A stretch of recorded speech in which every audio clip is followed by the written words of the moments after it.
આજે આપણે ફરી પાછા એક ઇડલીની વેરાયટી લઈને આવી ગયા છીએ, જેનું નામ છે ચીઝ પનીર સ્પોટ ઇડલી. તો એના માટે આપણે એક સ્ટફિંગ તૈયાર કરવાનું છે. તો એના માટે આપણને જોઈશે 1 ચમચી તેલ,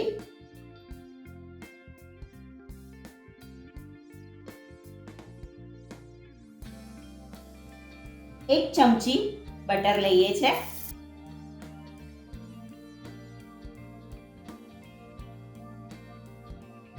હવે એમાં એક ઝીણો સમારેલો કાંદો એડ કરીએ છે, એક ઝીણું સમારેલું ટમેટું એડ કરીએ છે, એક ઝીણું સમારેલું શિમલા મરચું એડ કરીએ છે,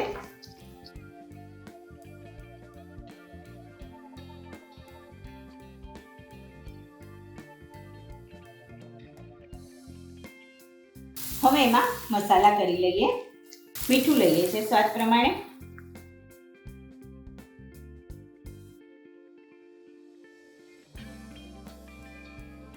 હળદર લઈએ છે 5 ચમચી, 1 ચમચી કાશ્મીરી લાલ મરચું લઈએ છે, અડધી ચમચી ધાણા જીરું લઈએ છે, 5 ચમચી ગરમ મસાલો લઈએ છે, 1 ચમચી આપણે લાલ ચટણી લઈએ છે. આ લાલ ચટણી મેં કેવી રીતે બનાવી?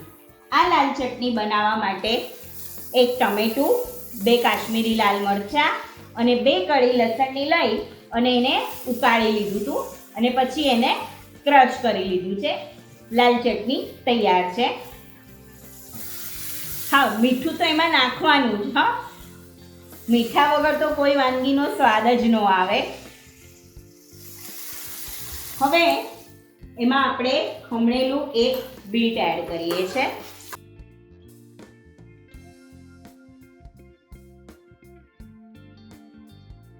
એક ચમચી કોથમીર એડ કરીએ છે,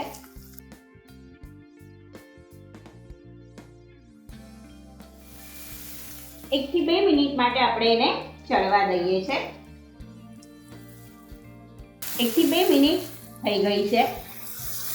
જોઈ શકો છો કેટલું સરસ થઈ ગયું છે. હવે આપણે એમાં 50 ગ્રામ પનીર એડ કરીએ છે.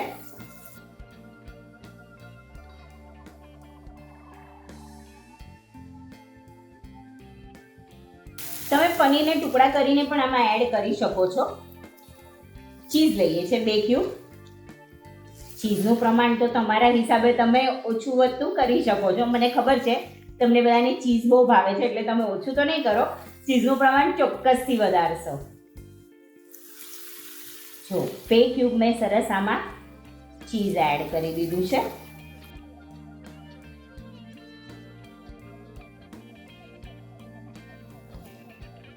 તમે જોઈ શકો છો સ્પોટ ઇડલીની ભાજી તૈયાર છે. હવે આપણે આગળની પ્રોસેસ કરીએ. હવે આપણે અહીંયા કેળાના પાન લીધા છે. આ મેં કેળાના પાન લીધા છે, તમે જોઈ શકો છો. એને મેં આવી રીતે કટ કરી લીધા છે. હવે આપણે તવા ઉપર ઘી લગાડી દઈએ. આ પાનને મૂકી દઈએ.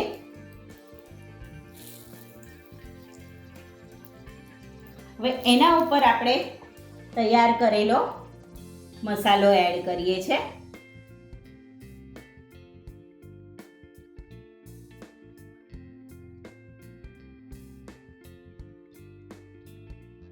એના ઉપર આપણે ઇડલીનું બેટર મૂકીએ છે. આપણે જે નોર્મલ ઇડલી બનાવતા હોઈએ એનું જે બેટર હોય એ જ બેટર છે આ.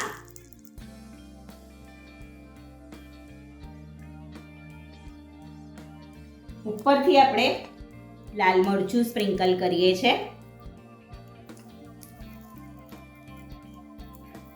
પોડી મસાલો સ્પ્રિંકલ કરીએ છે. હવે એને ઢાંકી અને 5 થી 10 મિનિટ માટે થવા દઈએ છે. હવે આપણે ચેક કરી લઈએ. સરસ થઈ ગયું છે. હવે ઉપર આપણે ઘી લગાડી દઈએ.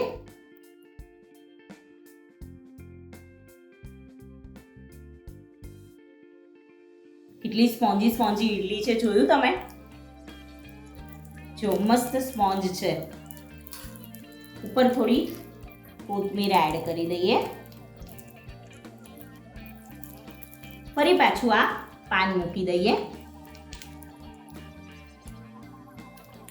હવે એને પલટાવી લઈએ. એકદમ પેશન્સથી અને ધીરે ધીરે પલટાવવાનું છે. હવે બીજું પણ એવી જ રીતે પલટાવી લઈએ. હવે એને પણ આપણે 5 થી 10 મિનિટ માટે ચડવા દઈએ છે. સ્પોટ ઇડલી તૈયાર છે. બંને બાજુ સરસ થઈ ગઈ છે. હવે આપણે એને સર્વ કરીએ. સરસ મજાની સ્પોટ ઇડલીને આપણે સર્વ કરીએ. તો તૈયાર છે સ્પોટ ઇડલી. મળીએ નવી રેસીપી સાથે. ત્યાં સુધી સ્વસ્થ રહો, મસ્ત રહો અને ખાતા રહો. અને હા, લાઈક, શેર અને સબસ્ક્રાઇબ આ તો ભૂલવાનું જ નથી. રેસીપી બનાવી અને કમેન્ટ પણ આપવાની છે. મળીએ નવી રેસીપી સાથે. Thank you. લાઈક કરો, શેર કરો, સબસ્ક્રાઇબ કરો.